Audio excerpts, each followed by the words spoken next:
Support for this podcast comes from the law firm of Davis Malm. Whether you're a developer, property owner, manager, or commercial tenant, their real estate attorneys know the lay of the land, not just the law. Learn more at davismalm.com. WBUR Podcasts, Boston.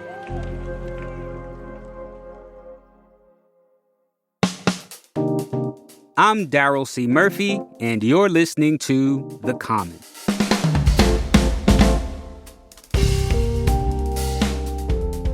As many of you know, for some time now, we at The Common have been talking about the lack of accountability for harmful behavior from local chefs and restaurateurs.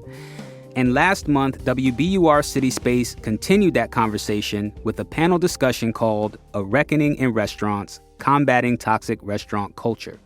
What really disturbed me when the Barbara Lynch story came out was not what it said, because we already knew about a lot of that.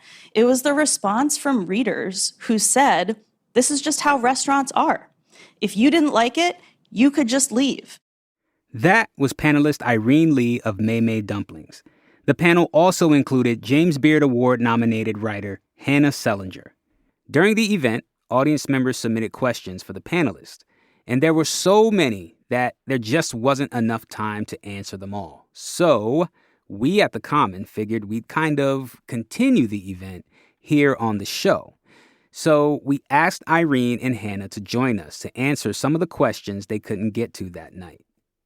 I first asked Hannah a question about blackballing in the restaurant industry. Is it really happening in Boston?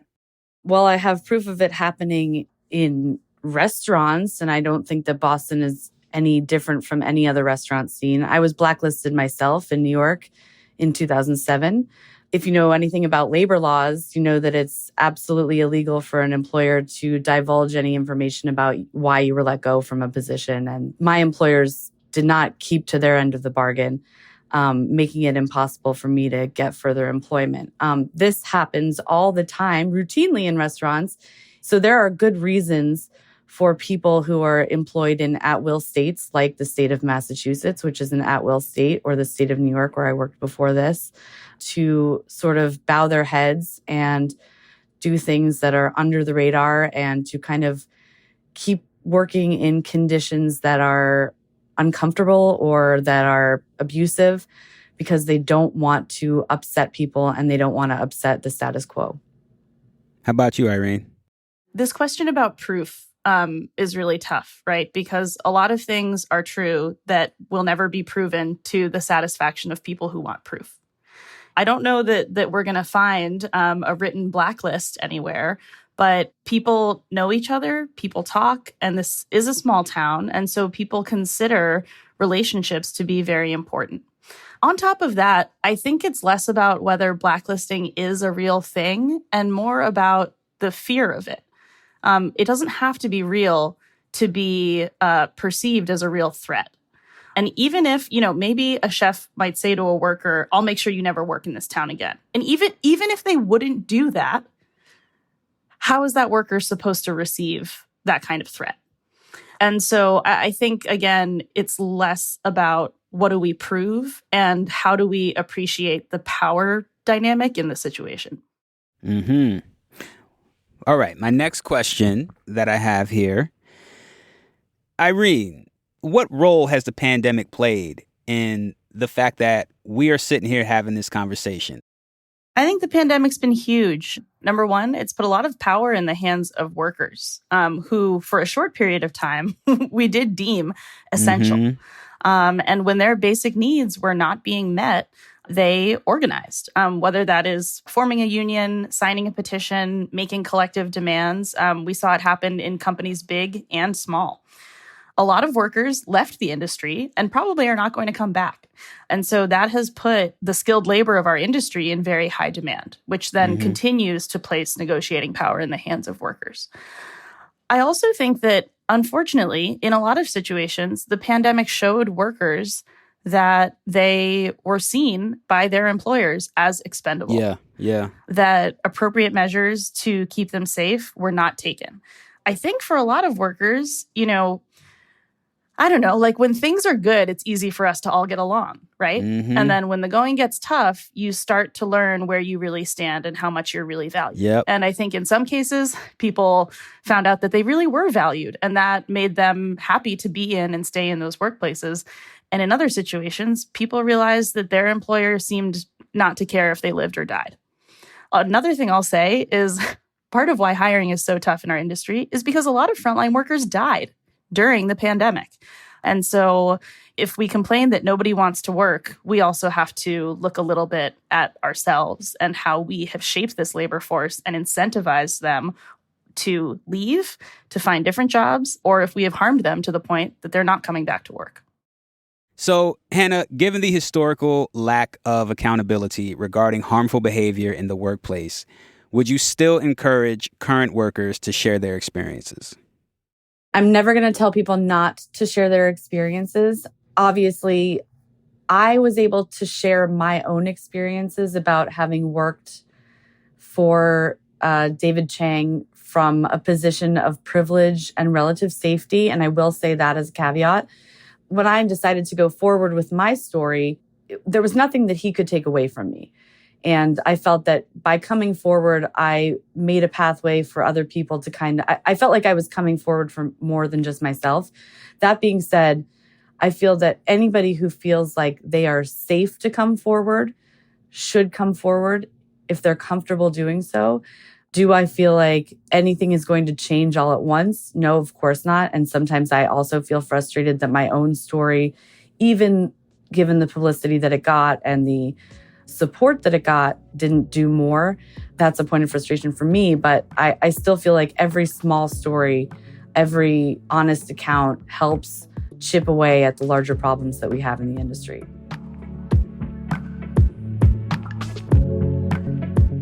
We're going to take a quick break, but we'll be right back.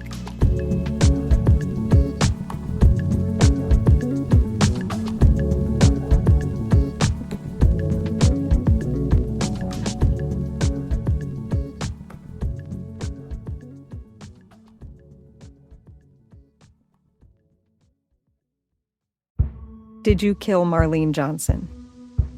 I think you're one of the first people to have actually asked. From WBUR and ZSP Media, this is Beyond All Repair, a new podcast about an unsolved murder that will leave you questioning everything. Somebody should be in jail for murdering my sister. A woman who's never been believed. As long as they think I have done this, then they're not looking for who actually did this. And that's what makes it a cold case. No, it's a botched case. And a search for the truth, once and for all. Wow, it just gets more interesting. Beyond All Repair. Listen and follow wherever you get your podcasts. Be careful. You're digging in a place that's been very peaceful for a while. Do it anyway. Dig.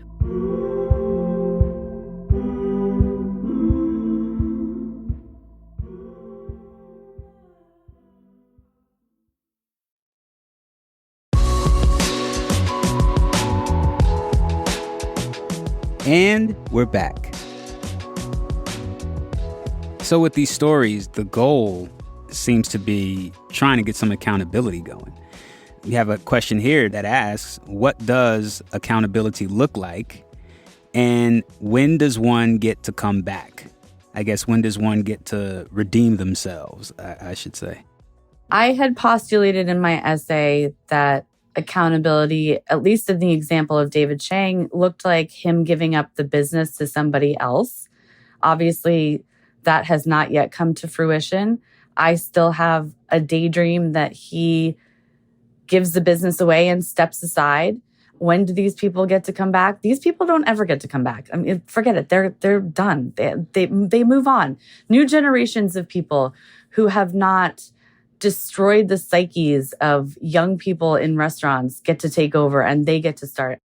Yeah, there's plenty of chefs in the world, I guess, huh? There's plenty of people out there cooking good food who are nice people. So I'm going to ask this next question.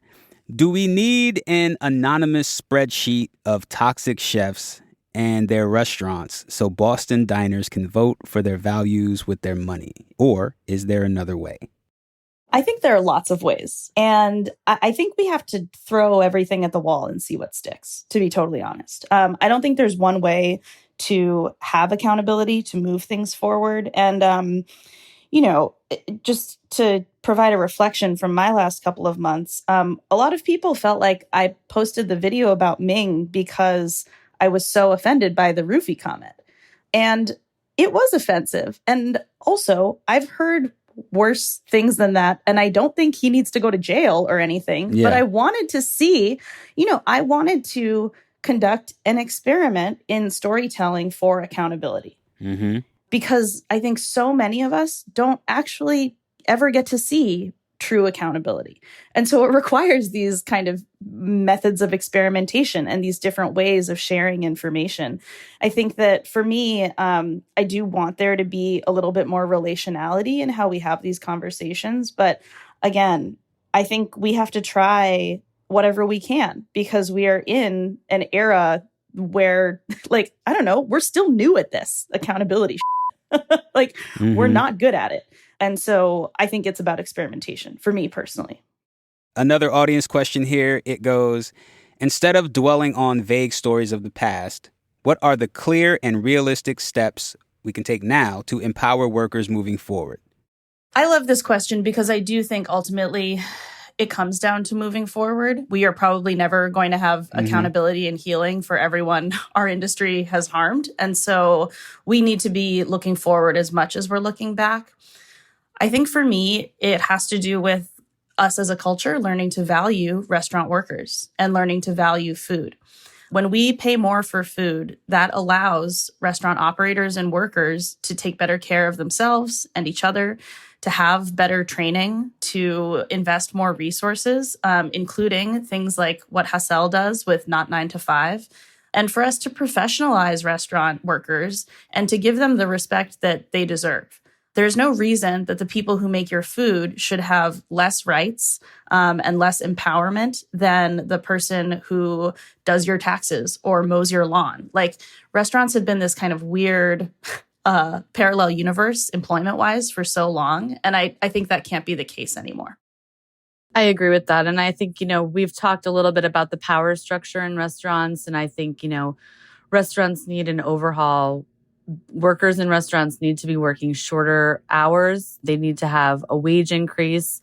There needs to be an overhaul to the way the actual internal structure of a restaurant works so that it's a more communal workspace where everyone is treated the same way. It's not one guy above the next so that, there's sort of like a kicking strata where, one guy can kind of yell at the guy underneath him and he can yell at the guy underneath him because that sort of creates this hostile work environment. I think there's so much room for improvement in terms of the way restaurants are created and the way we create the persona of the chef, even going back into culinary school, which sets people up for failure right from the very beginning. And I think if we start there and we pay people better and we level the playing field, we're bound to sort of create a better system from the very beginning.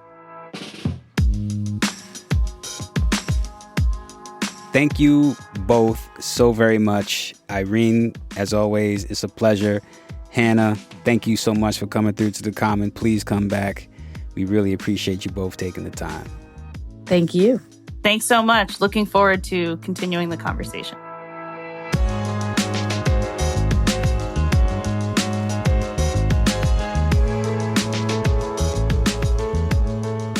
That's Irene Li of Mei Dumplings and James Beard Award-nominated writer Hannah Selinger.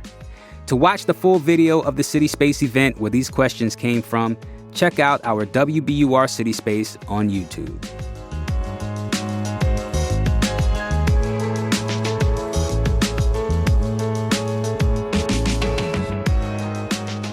And that's our show for today. Thank you so much for listening to The Common. Let us know what you think about accountability in our restaurant scene. Is this something that you're taking really seriously, or you don't really worry about it too much? You just want to go out and eat. Hit us up on Instagram. Let us know what you're thinking at WBUR The Common. You can also send us an email at thecommon@wbur.org. I'm Daryl C. Murphy, and I'll talk to you tomorrow.